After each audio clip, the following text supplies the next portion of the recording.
Good morning, everyone. I'm Kim Gusby. And I'm Ben Katko. Emergency officials here in Chatham County are holding a press conference right now to discuss Hurricane Dorian. It's happening right now in Savannah. Let's take a listen in live. Please secure them at this time. Dennis has informed me that he expects to see somewhere between 45 and 55 mile per hour tropical storm winds, gusting as high as 65 miles per hour. And that can make a lot of things airborne. If you have trash cans out, anything like that, please secure plants. Anything that might become airborne that could end up a porch object is now a living room object. So if you would do that. I'd also like to say I know the storm is very stressful. It's very slow moving. I expected it to be moving about 12 miles per hour. At this point, it's moving at 8 miles per hour, and it's expected to slow down to about 6. So with that, Dennis, if you would come up and give us some more details, and then we'll hear from some of the other elected officials as well as the county manager with some instructions. Thank you. And again, I want to also thank our state partners for being here. CEMA has been with us this entire time, representing us. And I also, we have Congressman Carter, who's behind me. And I want to thank him for being here and making certain that whatever federal support we need will be available. And with that, Dennis. Thank you, Mr. Chairman. As many of you already know, Chatham County, we remain in a tropical storm warning, a hurricane watch, and storm surge warning. Hurricane Dorian is roughly, as the chairman had mentioned, about 168 miles southeast of Savannah. The core should pass past the Georgia coast sometime today or into tonight, with the eye of the storm being about between 60 and 70 miles off our shore sometime overnight. Dorian is expected to remain a powerful hurricane with a Category 2 status off of our coast, and Chatham County remains in operating condition 1. We are expecting winds to start coming into the area around noon today and gradually deteriorate throughout the night. And then into Thursday, the storm system should be passing us. So we've got about a 24 to 26 hour period where we'd be seeing winds from Tropical Storm Dorian, with the worst being overnight. We are looking at 40 to 50 mile an hour sustained tropical storm force winds in inland or interior part of Chatham County, with 55 to 65 along the coast. There is the possibility that this track could continue to shift west, and if that happens, then the wind increase and the flooding from storm surge and rainfall could also increase. We have talked about several things that we've done in preparation for Hurricane Dorian. I mentioned some of those yesterday, and I'd like to go ahead and give you an update on those before I tell you what the next preparedness efforts are. We did, through the evacuation assembly area, move 1,189 people yesterday. Through the functional access process, we moved 68 people yesterday. And through our medical needs program, we have relocated 32 people. So we have everyone who is on our functional access and medical needs registry have been evacuated to a safe location or have been placed in a medical facility for safe care. We are anticipating that the National Weather Service is anticipating that we could have rainfall of 6 to 10 inches along the coast and rainfall of 4 to 8 inches in other parts of Chatham County. Our storm surge is expected to be 3 to 5 feet. Yesterday at this time we were expecting 4 to 7. So our storm surge estimates now are about 3 to 5 feet above normally dry ground. There is a potential for heavy rainfall in those 6 to 10 and 4 to 8 inches. Storm surge on top of the king tide could exacerbate those flooding conditions throughout our community. And we also need to be prepared to have some issues of isolation, some communities that could be isolated throughout the area. Our evacuation efforts, they will continue through about noon today. I-16 is still contraflowed. If you have an interest in evacuating the area, you need to do so as soon as possible. The storm is expected to start having an impact to our area sometime early afternoon and continue to deteriorate throughout the evening.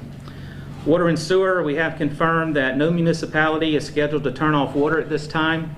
For those who have a private water service, residents need to contact their provider for more information.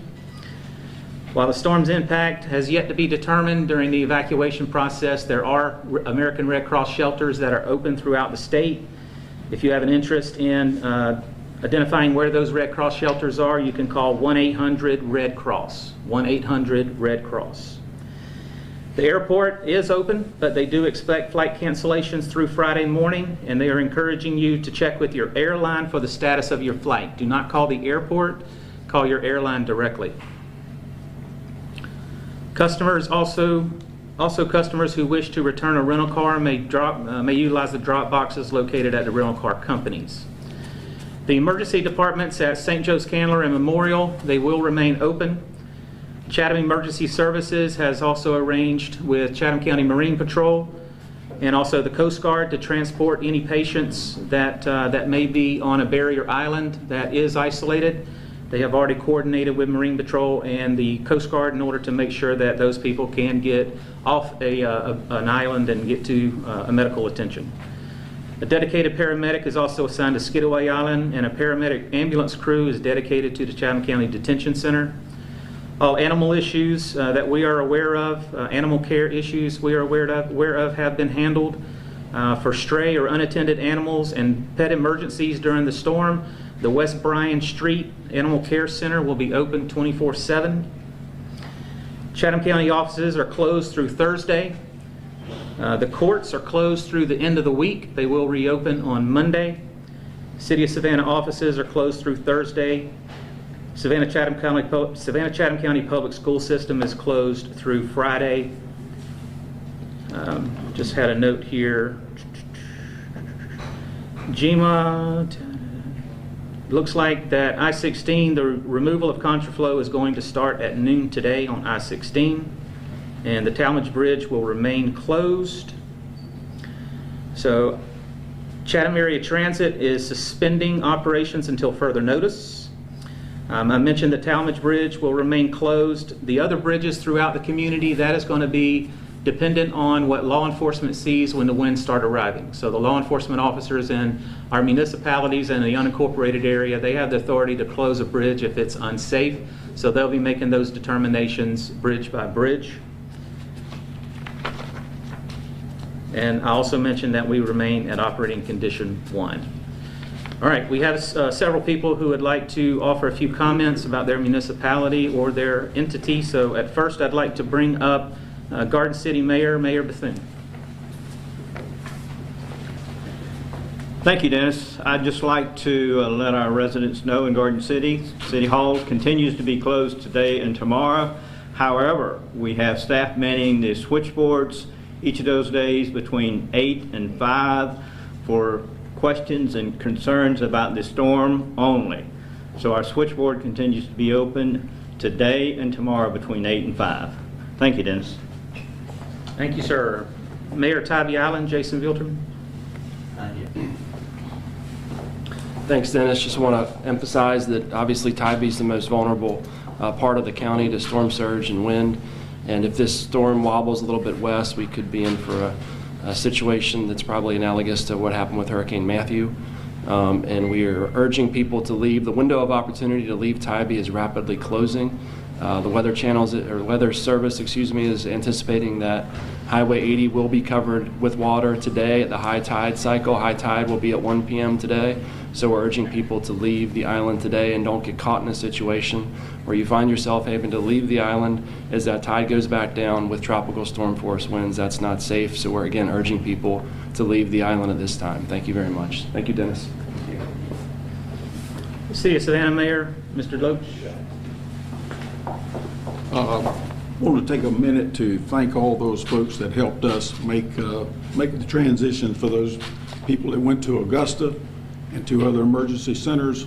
I want to thank each one of them. It goes all the way down from the governor's office all the way down to Chatham County and the City of Savannah, as well as Salvation Army. I want to thank each one of them. We had a great program in place. It ran smoothly. I think CEMA did a wonderful job in directing it. I think Dennis does a wonderful job in directing the whole operation. I want to thank him for what he has done and he is doing, continues to do. The City of Savannah's Emergency Operations Center is open, started about 7 7 a.m. this morning to make sure we are in place and got things going there, and it'll be on staff and it'll be staffed all the time. We also have folks that will walk up that maybe missed the boat on yesterday whenever we started getting everybody had an opportunity to get out. Some of them will walk up. We do not have bus service now. It's out. CAT is no longer running, but we do have folks that walk up.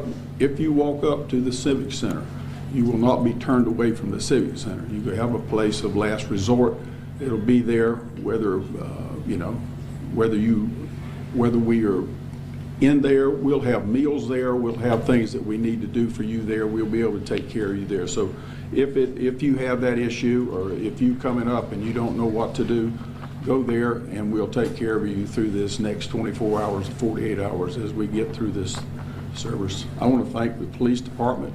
They're on go, they're ready to go, along with the fire department. We also have a boat ready to go if there's any need for that, as we go through this tides and the issues of water and too much water.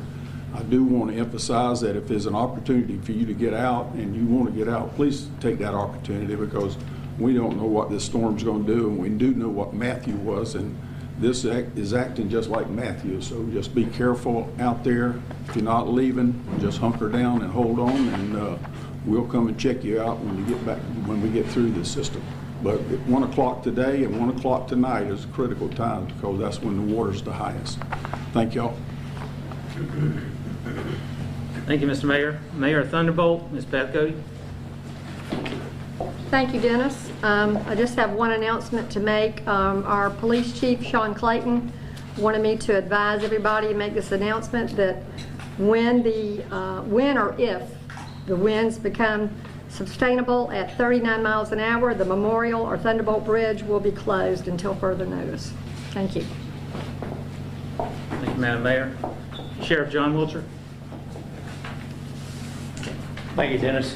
I'd like to recognize one of the people out of Atlanta, Harold Provo. He's with Homeland Security, and he's attached to the governor's office. A lot was said yesterday about the curfew with the city police put on. They arrested one person with that, and he also had an aggravated assault warrant on him. Last night, we arrested 23 people, 14 misdemeanors, 8 felonies, and 1 for out of county. I have 1,881 people in jail today and 4 in the hospital. If anybody would like a copy of this, you're welcome to get it after the news coverage. We're open, we're ready to go. We hope we don't have no more people come in, but that's the nature of the beast. So we appreciate everything that everybody's done. Everybody's done a great job with everything we've done for the last 2 days. Thank y'all. Thank you, Sheriff. Congressman Buddy Carter. Well, I want to thank everyone up and down the coast. The emergency management personnel have done an outstanding job of getting us ready for this. And folks, the next 24 to 36 hours are crucial. It's upon us now. Camden County and the southernmost part of our state is going to be the first to be impacted, then Glenn, obviously. All of those communities are ready. If you haven't left yet, if you have an opportunity to leave, then we encourage you to do that. Please follow the directions of the emergency personnel. They are trained in this. Yes, we do plan for the worst and we hope for the best, but we have to do that. Keep in mind, the only thing predictable about hurricanes is that they are unpredictable. A simple wobble to the west of 20 miles could be crucial and could be devastating. So please follow the directions of the emergency personnel. They've done an outstanding job. Kudos to all of them up and down the coast. Please, please be safe. The next 24 to 36 hours are crucial. We want you to be safe. Thank you very much. County Manager Lee Smith. Good afternoon. Real quick, I know we're getting in our 911 center, we're getting calls about, where's a shelter? Don't call 911. Do not call 911 unless it is an emergency. Okay, they have enough traffic as it is. If you have a question about sheltering or about leaving or traffic, you should call 201-4500. That's the CEMA call center. That's 201-4500. County offices are closed tomorrow. I advise on our badges for county employees to call the 855 number starting maybe at noon up to 3 o'clock tomorrow. We anticipate if the winds dissipate enough that we'll have skeleton operations on Friday. As you know, our folks have to begin working to clear roads and that type of thing. So anyway, for county employees, 855, and check on county operation status. Thank you. Chairman Scott? I also want to thank Mayor Hardy Davis of the Consolidated Government in Augusta, Richmond County. He and I have been in constant communications about accepting our citizens at the shelter there, and I also want to thank the school system in Richmond County for making certain that we have room. They had to close some facilities to accommodate us. Mayor Hardy, Mayor Davis has been very gracious and cooperative with us, and I want to just thank Mayor Davis for his support and all the folk in Augusta, all the citizens of Augusta. Thank you for hosting us. Thank you, sir. Georgia Power, Ms. Swan-Seiler. Good morning. In anticipation of the outages and restoration, tomorrow midday, or when it is safe to do so, we have approximately 575 line crew personnel and contractors from across the state coming in to assist us. If necessary, we have assistance standing by from our sister companies, Alabama Power and Mississippi Power. 60 tree crews are also coming in to assist us. When they arrive, as you know, the first thing they will do is start the damage assessment, and when safe to do so, they will begin their restoration. As you know from before, their first job is to provide service to critical care areas, critical care customers. That's hospitals, police stations, 911 centers, and first responders. We'll keep you informed of our progress, and as you know, customers can visit our website, which is www.georgiapower.com/storm. There they can get outage alerts, they can report outages, and we will be keeping you updated. Our Atlanta Corporate Communications Office will be sending out press releases, and we will be reporting to you through here. Thank you, ma'am. As a final statement before we open it up for questions, this is a very dangerous storm. You have a few more hours to wrap up your final preparation efforts. We do encourage you to leave if you still choose to leave. You still have time to do so. But this is a very dangerous storm for us. Right now it's forecast to be tropical storm force winds with some gusts that could go into hurricane strength gusts. So we do encourage you to have a safe location. If you are staying, to have a safe location. Make sure that you have a disaster kit available to you. Make sure that you are prepared to be without power for a period of time. There will also be a period of time after the winds reach 39-mile-an-hour winds where public safety will be pulled off the street. So if you do elect to stay, be advised that there will be no first responders available to help you when it gets too dangerous for them to travel along the roadways. So please be mindful of that. Another thing, after the storm passes us by, we have the potential to have some significant flooding throughout our community. We have the potential to have quite a bit of debris across our community, down power lines.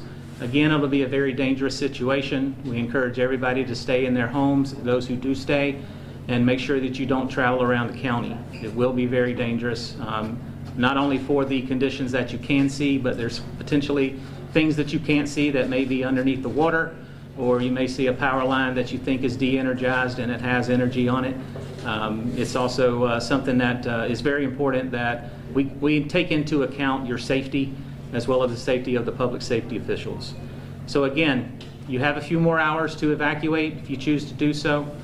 For those who choose to stay, please finalize your preparation efforts now. Make sure you're in a safe location. Make sure that you have the provisions available for you. All right, we will open it up for questions. Sir, as far as the curfew status, will that be in place again tonight?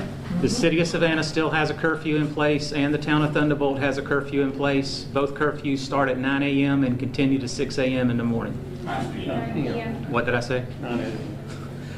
9 p.m. and continue to 6 a.m. in the morning. And then as far as the contraflow stopping at noon. What was the reason for that? I was just handed a note. I'm not sure what the foundation of it was. I was handed a note that says they were stopped contraflow at noon today.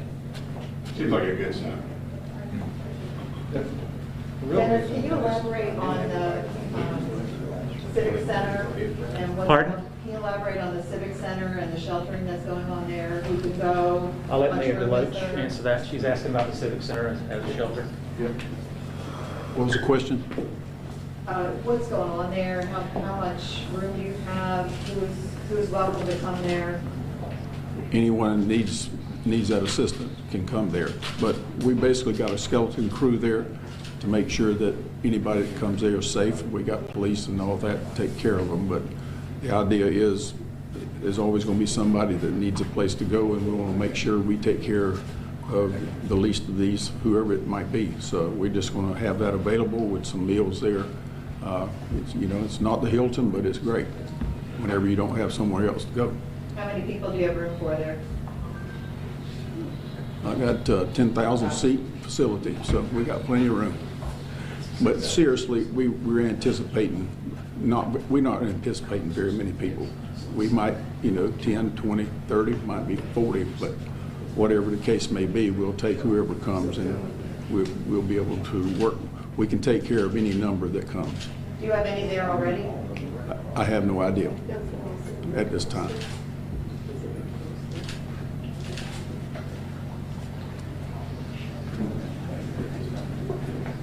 Dennis, will roads be closed at some point, or people advised to shelter in place as the storm picks up? The roads will be closed based on what law enforcement sees throughout our community. They're the experts on public safety, so we're going to defer to them on if an area needs to be closed. I guess what I'm asking is, is there a point, when winds hit a certain point or something, where you say, stay inside, don't go anywhere, instead of the advice to get out while you still can? Yeah, our focus is 39-mile-an-hour winds. When winds reach 39-mile-an-hour sustained winds, it's too safe for large vehicles to be on the street. So that's when we're asking all public safety to come off the street. Obviously, we would want all of our citizens to be off the street at that time as well. So that's the magic number for us, is 39-mile-an-hour sustained winds. There will be EMTs there also, so if there's a medical issue or something along that line, they'll be stationed there also. So, and we do have some that came to catch the bus this morning. At the Civic Center? At the Civic Center. So we do have some that are already there. Dennis, can you talk a little bit about when people can return? There's a lot of questions about re-entry at this point. Re-entry is going to be deferred until we see what the storm brings us. It really depends on what kind of damages we see throughout the community. So we're really going to have to evaluate that. We'll be watching that overnight. We'll be collecting damage assessment information in the Emergency Operations Center and trying to find out how bad Dorian has affected our community. And once we start getting a really good handle on that, we'll start putting in place our evacuation re-entry phases. And we'll have to see what Dorian brings us. And it's all going to depend on when we can get essential services restored so that we can let the general population back in. The answer is as soon as possible. As soon as possible. As the storm was coming up the coast, obviously a lot of anticipation, a lot of concern. But in the big picture, if you found yourself maybe going, hey, we really potentially dodged a big one here. You allow yourself to do that? Because you really have. Do we allow ourselves the opportunity to do what? To feel good that you're not going to get a direct hit. Very likely that's not going to happen. So that must have eased your concerns a little bit anyway. Well, the storm's still coming this way. It's a Category 2 storm right off our coast. And what I'm looking at is the error cone, and it could easily shift to the west. So I'm not going to relax until the storm is past our coast. That number of people that evacuated the Civic Center is obviously far less than it was for Matthew and Irma. Do you have any concerns about the fact that there's more people that are here in the county during the storm? It actually aligns with what we had in Matthew and Irma. Matthew and Irma, we ran the evacuation assembly area for 2 days. So 2,100 people over 2 days. And in 1 day, yesterday, we actually had 1,100 or 1,189 was our number there. But in terms of the total number of people in the county, fewer people left. Fewer people did leave, yeah. So I guess what I'm asking is, is that a concern that there's more citizens around in their homes? Yeah, it is a concern. You know, we are trying to determine what our participation rate is for the evacuation process. I know before they started contraflow in I-16 was heavily trafficked, people trying to get out at noon, starting noon yesterday. So there was a lot of traffic on I-16 getting out. Once the contraflow happened, it started being heavy, and then it kind of weaned off from there. So we're trying to determine what our participation rate is, and I've got people in the Emergency Operations Center looking at those numbers now. Is there anyone present that can speak to the contraflow decision?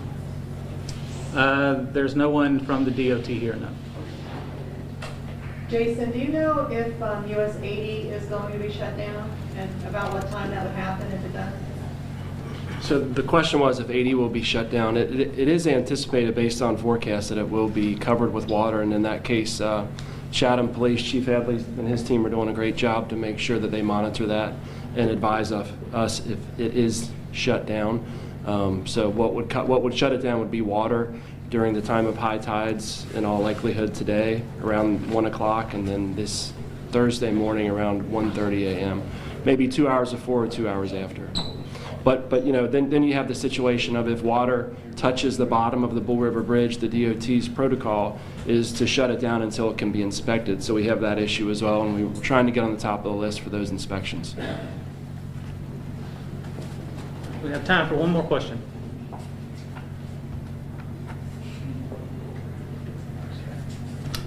Okay, thank you, everyone.